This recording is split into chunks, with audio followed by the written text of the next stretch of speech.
वास्तु ज्ञान चैनल में आप सबका हार्दिक अभिनंदन है। इस बार मैं आप लोगों को बच्चों के विद्या अध्ययन के विषय में, बच्चों की पढ़ाई के बारे में कुछ बतलाने जा रहा हूँ। वैसे तो सबसे ज़्यादा उपयुक्त स्थान, यदि आपके मकान का नॉर्थ ईस्ट के कोना में कोई कमरा हो, यानी पूर्व और उत्तर के कोना में, जिसे ईशान कहते हैं, उसमें कोई कमरा हो तो वहाँ पर सबसे उपयुक्त होता है। अन्यथा किसी कमरे में अगर वो है तो उसमें आपको निकाल लेना चाहिए कि उस कमरे का ईशान क्षेत्र कहाँ है और वहाँ पर ही उसका स्टडी टेबल लगाना चाहिए। वहाँ पर भी ये विशेष ध्यान देने की बात ये है कि बच्चे का मुंह पढ़ते समय पूरब की ओर हो या फिर उत्तर की ओर हो, यानी कि ईस्ट साइड में हो या तो नॉर्थ साइड में हो। इसके अलावे हालांकि कई लोगों ने कई जगह पर कहा गया है कि पश्चिम और वायव्य भी इसके लिए उचित स्थान है, लेकिन इसमें विरोधाभास है, क्योंकि वायव्य चंचल करने वाला क्षेत्र होता है। तो इसलिए वायव्य और आग्नेय में तो किसी भी दिशा में पढ़ाई करने की व्यवस्था बच्चे की नहीं होनी चाहिए। और मुंह, उसका पढ़ने का मुंह जो है वो तो उत्तर और पूर्व के अलावा किसी अन्य दिशा में नहीं होना चाहिए। ये आपको विशेष ध्यान देने की बात है। इसके अलावा मैंने आपको बतलाया था कि वास्तु को जितने बड़े रूप में आप देखते हैं वो उतना ही बड़ा हो जाता है, जितना छोटा रूप में देखते हैं उतना ही छोटा हो जाता है।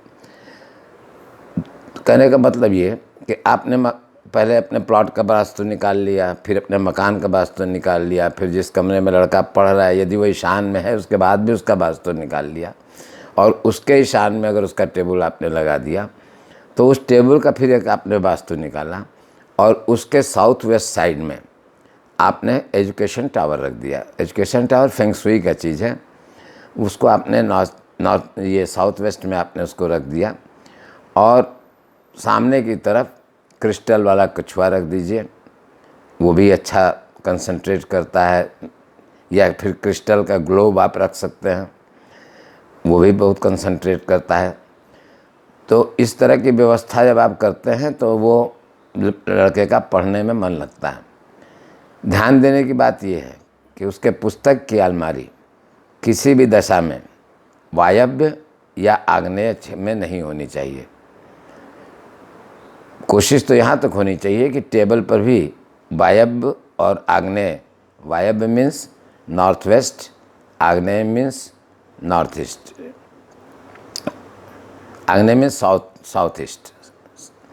तो किसी भी दशा में साउथ ईस्ट में और नॉर्थ वेस्ट में इस तरफ बच्चे की पढ़ने की अलमारी भी नहीं होनी चाहिए, और टेबल पर भी वो किताबें वैसे नहीं रहनी चाहिए। और एक आदत तो बच्चे के अंदर ज़रूर डालनी चाहिए कि वो जब भी उठे पुस्तक को खुला हुआ न छोड़े, उसमें कोई मार्कर लगा दे कि मैंने यहाँ तक पढ़ा है, और उसके बाद फिर वो उसको वहाँ तक ही निशान लगा करके फिर बंद करके पुस्तक जाए। कहने का मतलब कि पुस्तकों को बेतरतीब से रखने से सरस्वती खुश नहीं रहती हैं, वो नाराज़ रहती हैं।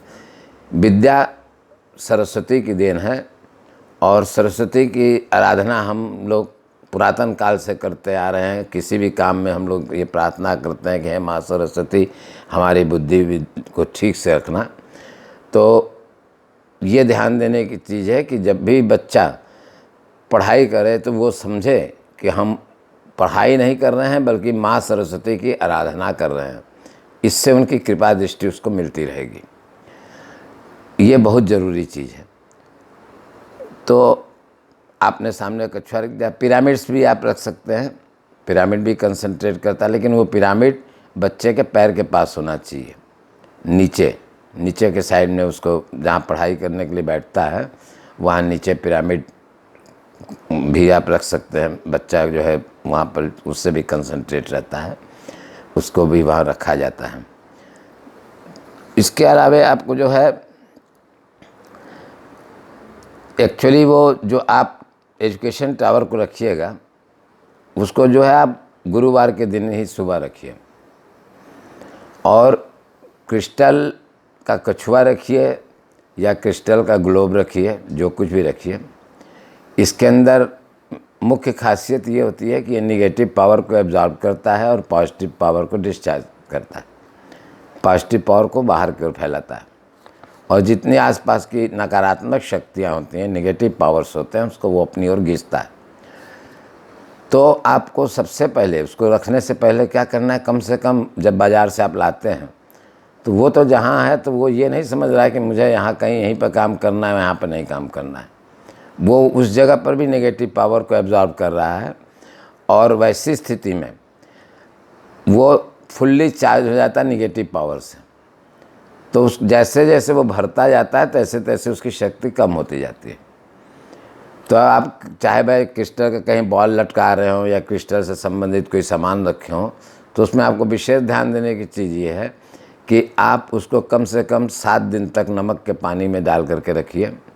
8वें दिन उसको सुबह जो है उठ करके जो है बहते हुए पानी पर उसको धोइए, बढ़िया से साफ़ कीजिए, उसको पोंछ ओछ करके और सफाई करके उसकी बढ़िया से करके, और थोड़ा देर तक उसको सुबह का सूरज का धूप दिखा दीजिए।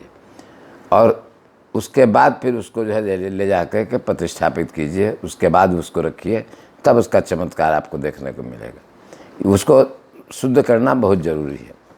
और अगर विद्याध्ययन से के पूर्व लड़का एक मंत्र का जाप करके ही पढ़ाई शुरू करे तो ये ज़्यादा अच्छा होगा। और मैं तो कहूँगा, मैं अपने डिस्क्रिप्शन में इसको लिख भी दूँगा, इसको अपने हाथ से सुंदर सुंदर छोटा सा लिख करके और टेबल के पूर्व उत्तर कोना में, वहाँ मैं कहने जा रहा था, पूर्व उत्तर कोना में 1 गिलास पानी भी रखिए। पूरब उत्तर का कोने में, स्टडी टेबल के पूरब उत्तर के कोना में उसको 1 गिलास पानी रखिए। ज़रूरत हो तो पी सकता है, फिर भर दे उसमें, लेकिन वहाँ पर जल रहना चाहिए। और वहाँ पर एक श्लोक लिखा हुआ रखा रहे जो जिसको कि वो पढ़ने से पूर्व पढ़े ले, और 2-4 दिन पढ़ेगा तो उसको ऐसे ही कंठस्थ हो जाएगा और आदत भी बन जाएगी। वो क्या है कि ओम एकदंत महाबुद्धि सर्व सौभाग्यदायक सर्वसिद्धि करो देवा गौरी पुत्र विनायक। ओम नमो भगवती सरस्वती परमेश्वरी वाग्वाहिनी मम विद्या देहि भगवती हंसवाहिनी। बुद्धिमय बुद्धि दे, प्रज्ञा देहि विद्या दे, विद्या देहि परमेश्वरी सरस्वती स्वाहा। अगर इसको वो एक बार जाप कर लेता है मन में तो वो उसके लिए ज़्यादा उचित रहेगा। आज के लिए बस इतना ही। अगली बार हम लोग जो है समझेंगे कि दाम्पत्य जीवन में विवाद कैसे होता है, कौन कौन से वास्तु दोष होते हैं जिसके चलते दाम्पत्य जीवन में विवाद होता है। और जो मैंने बच्चे के बैठने का स्थान ये चीज़ बताया, अगर उसका पालन आप नहीं करते हैं तो समझिए कि आपके उसमें दोष पैदा हो गया, और दोष पैदा हो गया तो वो आपको लाभ नहीं दे सकता है। होता क्या है कि 3 तरह की चीज़ों से हम लोग हमेशा प्रभावित होते हैं। एक कॉस्मिक रेडिएशन होता है, एक सोलर रेडिएशन होता है, एक ग्रेविटेशनल रेडिएशन होता है। इसके बारे में आगे बात करेंगे। तब तक के लिए नमस्कार।